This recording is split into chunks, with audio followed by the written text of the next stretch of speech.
South Indian खायचं मला खूप क्रेविंग होत होतं, जे कारण की मला पहिल्यापासूनच साऊथ इंडियन भयानक आवडतं आणि त्या दिवसामध्ये खूप खाल्लं मी. आणि मला चायनीज खावं असं वाटायचं, पण मला चायनीज म्हणजे चिन्मयीनेही खाऊ दिलं नाही, इथे सेटवरही कोणी मला नाही खाऊ दिलं. काही गोष्टी उत्तम करते, त्यातलं कॅरेमल कस्टर्ड आहे, त्यानंतर हे खरबस झालं, गुलाबजाम झाले किंवा रसमलाई आहे. आज आपण बघणार आहोत व्हॉट्स इन मोनिकाज लंच. खरं तर खूप इंटरेस्ट होता मला की हिच्या लंचमध्ये काय आणते, कारण का सोशल मीडियावर आपण बघतोच, पण आज स्पेशली तिने काय प्रिपेअर केलं आहे ह्याचं खूप उत्सुकता आहे मला. खूप स्वागत मोनिका. खूप दिवसांपासून मला तुझ्याबरोबर सेगमेंट करायचं होतं. Finally I am here. कशी आहे? मी अगदी मस्त. आणि तू मग आत्ता इंट्रोडक्शन करून दिलं तर काही एवढं इंटरेस्टिंग नाही आहे माझ्या डब्यात, कारण एकतर काल रात्री उशिरा पॅकअप झालं आहे आणि आज सकाळी सकाळी लवकर बोलवलं आहे. तर मला जे झटपट ज्या माझ्या रेसिपीज असतात त्यातलंच मी घेऊन आलेली आहे. डोंट एक्सपेक्ट की माझ्याकडे खूप काहीतरी असेल. पण हा सेगमेंटच यासाठी आहे की प्रेक्षकांना कळावं की आपले कलाकार डब्यात काय खातात. सो सिम्पल असू दे, काही फरक नाही पडत, फक्त तुम्ही काय खाता हे आम्हाला बघू दे असं. सो आज काय आहे डब्यात?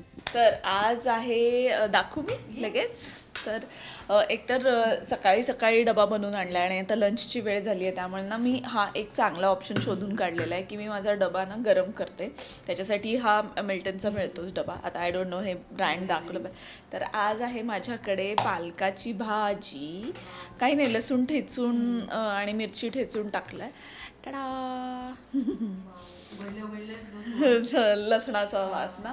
तर मला प्रेग्नन्सीच्या दरम्यान खूप लसूण बेस गोष्टी खायला सांगितल्या होत्या घरच्यांनी, तर मग मी त्या तसं करते, फॉलो करते, आणि ज्यांनी मला खूप उपयोग पण झाला. डायजेशनला चांगलं असतं आणि हां, वेट लॉससाठी पण खूप चांगलं आहे. आणि मसूर, अशा या 2 भाज्या आहेत. त्याच्यानंतर माझ्याकडे काय काय आहे आज, स्मेलवरूनच कळतं किती टेस्टी जेवण असतं है ना बेसिकली. ॲक्च्युली घरचं असेल ना तर ते कधीही कोणाच्याही घरचं असेल तरी ते इतकंच टेस्टी आणि स्मेल, आणि डबा उघडला तर लंचची वेळ आहे ग, तर भूक लागणार. तर इतकी भूक लागते की सतत आपण कॅमेरासमोर असतो, टेक्स करत असतो आणि खूप भूक लागते. जेव्हा अशा आउटडोर सीन्स असतील तेव्हा एक्झॅक्टली. त्यामुळे मग असं जेवण असणं गरजेचंच आहे, की म्हणून मग मी व्हरायटी ठेवते की मग बोर नको व्हायला म्हणून. आणि ही चटणी, ज्याची रेसिपी मी दाखवलेली आहे ऑलरेडी, सोलापुरी शेंगदाणा चटणी आहे. त्याच्यानंतर हे स्वीट नंतर दाखवते, सगळ्यात शेवटी दाखवते. त्यानंतर स्टेप बाय स्टेप. आज मी पोळी किंवा भाकरीचा घाट नाही घातलेला. मी पण बाकीच्या गृहिणींसारखीच आहे, मला कंटाळा येतो सकाळी सकाळी, आणि मला तर वृंदाचंही करायचं असतं, शिवाय स्वयंपाक करायचा असतो, शिवाय चिन्मयचाही डबा असतो, घरातलं आवरायचं असतं. त्यामुळे मग मी आज पोळ्या किंवा भाकऱ्या करणं टाळलं आहे. आणि मोटिवेशन मला घ्यायचं आहे तुझ्याकडनं, भाई कसं करते. आणि त्याऐवजी मी भात, अगं नाही, एकदा करायला लागलं की मग हां जमतं. आणि भात असा मग मी एवढा भात का, तर मी हा शेअर पण करणार, पण हे आत्ता बेसिक माझं जेवण आहे. मी एक्स्ट्रा आणून ठेवलं आहे की जर हां असेल तर, कारण की माझ्याकडे एक्स्ट्रा असतंच जेवण. त्याच्यानंतर स्नॅकमध्ये म्हणून मी एक कॉर्न उकडून आणलेलं आहे, कारण की मग घरी जाईस तर मग काहीतरी सटरफटर खाण्यापेक्षा म्हणून मग मी कॉर्न आणलं आहे. अरे हां, हे राहिलं की. आणि कोशिंबीर आहेच, कारण की ताक नको म्हटलं मी, कारण की कॅरी करायला परत कसं, म्हणून मी कोशिंबीर सॅलेडच्या फॉर्ममध्ये असतंच माझ्याकडे, चटणी कोशिंबीर असतेच. आणि स्वीट डिश इज हे मीच केलेले चॉकलेटचे आहेत, खजूर चॉकलेट बॉम्ब असं म्हणून आहे. तर ते रील पण केली आहे. हां, रील टाकलं आहे मी, तर ते मी कॅरी केलं आणि इट्स रिअली हेल्दी आणि खूप टेस्टी आहेत. अगं तू आता खाते. ओके. आणि आणखीन काही नाही, अजून एक प्रोटीन बार आहे जर अगदीच खायला वाटलं तर. आणि काय बरं आपल्याकडे, हां, आणि खूप सारे माझ्याकडे ग्रीन टीच्या सॅशेज आहेत की जे वाटलं तर मी सिप करू शकते. तर एवढा असा लंच आणि ओव्हरऑल माझं दिवसभरातलं शूटिंगमधलं जेवण असतं की ज्याच्यामध्ये होतं. आणि एखादं फ्रूट आणते मी सकाळी, ब्रेकफास्ट आम्हाला इथे मिळतो, किंवा मग मी उपमा, सँडविच किंवा अजून काय बरं पोहे डोसे असे करून आणते जे आता सकाळी संपलेत. आणि कॉफी असते. सेटवरच मी कॉफी पिते, नाहीतर मग मी घरी कोल्ड कॉफी किंवा दूध असं पिते. त्यामुळे आत्ता लंचमध्ये एकदम खूप दिसतंय. पण खूप म्हणजे हे पण प्रॉपर जेवणच झालं, म्हणजे एक मीलच झालं.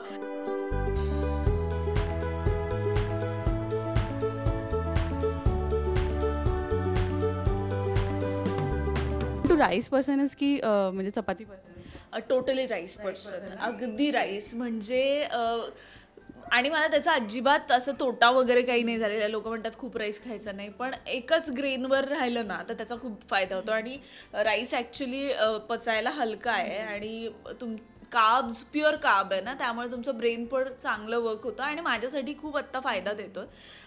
माझं C-सेक्शन झालं आहे, पण मी खूप खाते राईस आणि मला काही प्रॉब्लेम होत नाही आणि मला खूप आवडतो राईस. कारण की पण मध्ये काय या दरम्यान प्रेग्नेन्सी दरम्यान काय अशा वियर्ड क्रेविंग्स तुला झाल्या होत्या का, की भाई हे मला आवडत नाही पण अचानक मला खावंसं वाटतं? असं अगदी असं नाही, पण मला ना कोणतं जेवणच जायचं नाही, म्हणजे काहीच खायचं मोहरी किंवा याचा जो वास आहे ना, फोडणीचा वास, तो सहन नाही व्हायचा.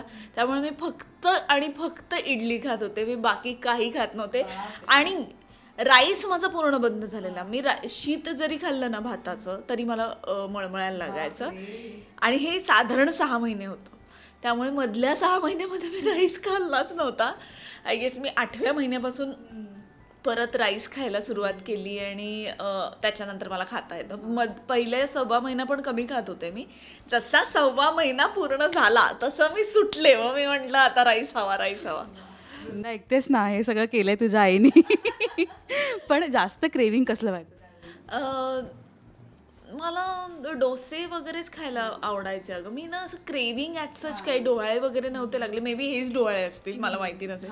पण साऊथ इंडियन खायचं मला खूप क्रेविंग होत होतं, जे कारण की मला पहिल्यापासूनच साऊथ इंडियन भयानक आवडतं आणि त्या दिवसामध्ये खूप खाल्लं मी.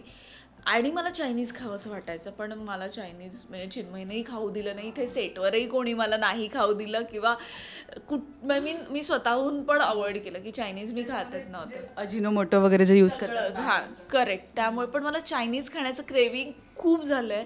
आणि त्यामुळे कधी कधी हिने अशी ती गाळली तर आमचं असं होतं की ते ना चायनीज आहे, चायनीज खाल्लं नाही आहे तू चायनीज. पण फिटनेसबद्दल किंवा डाएटबद्दल एकंदरीत खूप मिसकन्सेप्शन आहेत जे आपल्यालाही खूप उशिरा कळतात. तुला अशी कोणती गोष्ट उशिरा कळली पण आता उशिरा कळली, म्हणजे देर से समजा पर दूर तक चलेगा असं की एक ग्रेन म्हणजे एका मीलमध्ये आपण एकच ग्रेन खाल्लं पाहिजे. पोळी आणि भाजी हे मिक्स नाही केलं पाहिजे. हे मला माहीतच नव्हतं. आपल्याकडे कसं पूर्ण आहार असतो ना, की पोळी भाजी वरण भात सगळं. जर तुम्ही एकच ग्रेनवर राहिलात ना तर डायजेस्ट व्हायला खूप सिम्पल असतं आणि बॉडीलाही इंटेस्टाईनला पण तुमच्या ऑब्झर्व करायला सोपं असतं. तर त्यामुळे शक्यतो एका ग्रेनवरच राहिलं तर ते तुम्हाला खूप बेनिफिशियल होतं. आणि हे मला ॲक्च्युली झालेलं आहे की मी अजिबात काही झालं तरी पोळी आणि भाजी मिक्स नाही करत. रात्री पण मी भातच खाते. जर रोटी भाजी असं काही खावं वाटलं फक्त रोटी भाजी खाते, एक्स्ट्रा पुलाव नाही ऑर्डर करत, नाहीतर मग फक्त पुलावच खायचा. नव्याने कळतंय यार, म्हणजे हे मी पण फॉलो करेन. उपयोग होतो, त्याचाही उपयोग होतो. आणि ग्रीन टी आत्ताच्या ह्याच्यामध्ये मला खूप लोक पण DM करतात की एवढी बारीक कशी झाली. मी फार काही केलेलं नाही आहे, फक्त एक ना दुपारचा मी ग्रीन टीचा सॅशे ॲड केला आहे एक्स्ट्रा. तो त्यांनी मला खूप खूप फरक पडला आहे. हे माझ्यासाठी आत्ता तरी वर्क होतं आहे. आय डोंट नो आता ते खरं किती आहे, पण ग्रेनचं तर आहेच. म्हणजे ग्रेन तर एका ग्रेनवर स्टिक राहायला पाहिजे.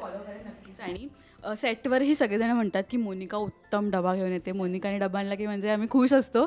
पण असा एखादा पदार्थ जो खायचा तर मोनिकाच्या हातचाच असं कोणता आहे? म्हणजे अनेक असतील पण त्यातला एक असं चूज करायला. आता मध्ये मी खरवस करून आणलेलं. आत्ता म्हणजे मला पटकन आठवतं ते खरवसच होतं की ते पटकन क्विक झालं. नाही तर कॅरमल कस्टर्ड आहे ते मी खूप चांगलं करते. हे बघ मी स्वीटचीच नावं घेणार कारण की त्याला कधीच कोणी नाही म्हणत नाही.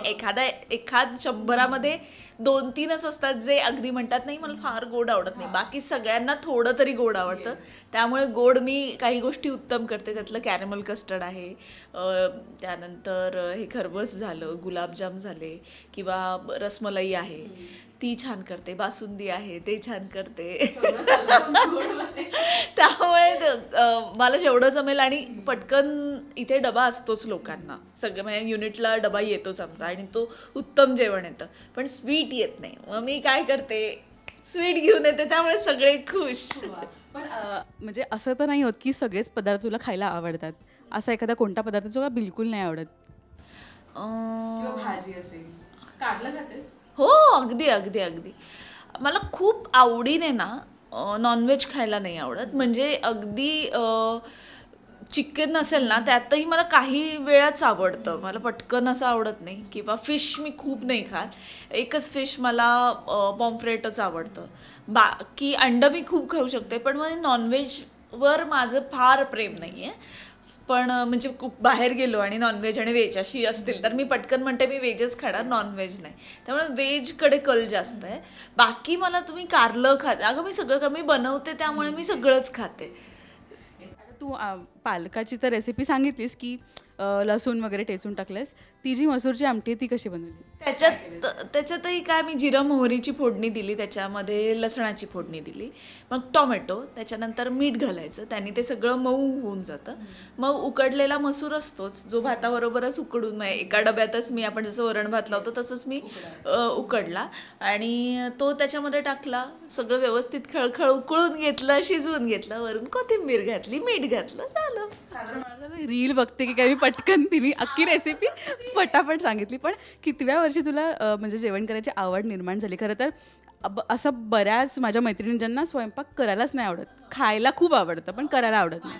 खूप मैत्रिणी आहेत की ज्यांचं असं होतं, तू करतेस, तू कमी म्हटलं हो मी करते म्हणून करते, तुम्ही नका करू, कारण की इट्स टायरिंग. कारण की स्वयंपाक हा दिसतो एवढा, पण त्याच्यामागे जी भांडी पडतात ती पण स्वच्छता असते, किंवा ओटा क्लीन ठेवणं, ओव्हरऑल तुमची पॅन्ट्री क्लीन ठेवणं, ते एक वेगळं काम असतं. फक्त स्वयंपाक नसतो.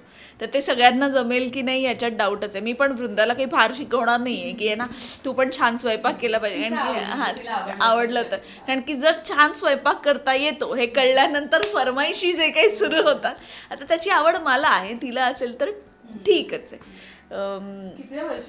कितव्या वर्षी तर आय गेस 15व्या वर्षी वगैरे, कारण की अगं माझी आई लवकर गेली, त्यामुळे मग ती गेल्यानंतर स्वयंपाक दिदी करणार की मी करणार अशा ह्याच्यामध्ये मग दोघीही आम्ही शिकलो. त्यातल्या त्यात दिदी पोळ्या करायची आणि मी भाज्या आणि राईस. एक्झॅक्टली. तर ते झालं की मग मला ना हे वरचे पदार्थ जे आहेत, मेन पोळी आहे ना त्याच्यावर फार जोर नाही, पण भाज्या किंवा कढी किंवा वाटण किंवा ह्या सगळ्या गोष्टींवर माझा हात इतका बसलाय की मला ते खूप चांगलं जमतं. आणि माझ्या बहिणीच्या आजच्या पोळ्या अमेझिंग, म्हणजे पातळ पोळ्या, मऊसूत पोळ्या, आणि त्या खाल्ल्या की असं मेल्ट होणाऱ्या ज्या पोळ्या असतात ना त्या तिला जमतात आणि मला हे जमतं. मी पण तुझ्या म्हणजे ब्लॉग्समधनं टिप्स घेत असते, कारण का मलाही कुकिंग करायला खूप आवडतं. वेळ मिळत नाही ही गोष्ट वेगळी, पण जाता जाता प्रेक्षकांना काय एक मंत्रा शेअर करशील डाएटसाठी? सिम्पल बेसिक हा फॉलो करा आणि लाईफ इज गुड. आत्ता जे मी मगाशी सांगितलं त्याप्रमाणे 1 ग्रेनवर स्टिक राहा. आणि ओव्हरऑल मी खूप लोकांना बघितलेलं आहे बारीक होताना किंवा वेट लॉस करताना की 7च्या आत किंवा 8च्या आत खाऊन घेतलं की म्हणजे रात्री खूप उशिरा लेट खायचं नाही. जर ते फॉलो केलं ना की 7च्या आत किंवा 8च्या आत जेवढं खायचं तेवढं, मी तर काहीही खाते, सगळं खाते, पण तेवढं जर माझा म्हणजे इथेच मी ब्रेकफास्ट केला, म्हणजे संध्याकाळचा नाश्ता असतो तो केला, आणि रात्री जर मी जेवले नाही ना त्याचा मला खूप इफेक्ट होतोय. प्लीज तुम्ही तुमच्या डॉक्टरांना कन्सल्ट करा, कारण की हे फास्टिंगमधला प्रकार आहे, पण त्यांनी मला खूप फरक पडतो आहे. आणि 1 ग्रेनवर स्टिक राहा, या 2 गोष्टींनी वेट लॉस पटकन होऊ शकतो. जेवढं फॅट नाही मेल्ट होणार, पण बेसिक जे बेसिक क्रिएट नाही होणार. एक्झॅक्टली. त्यामुळे ह्या 2 गोष्टी फॉलो करा. सगळ्या DMचं उत्तर आजच्या व्हिडिओमध्ये देऊन टाकले मोनिकाने. इतके DMs येतात की काय करते, प्रत्येकाला मी उत्तर नाही देऊ शकत, किंवा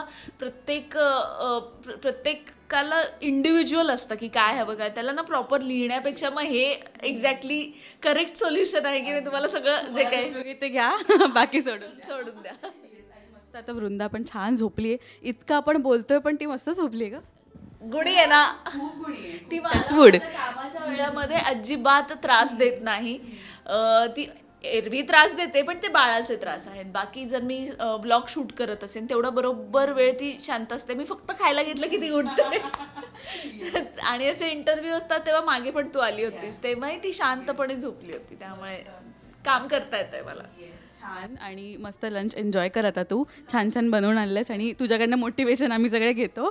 थँक्यू आणि all the best. Thank you so much.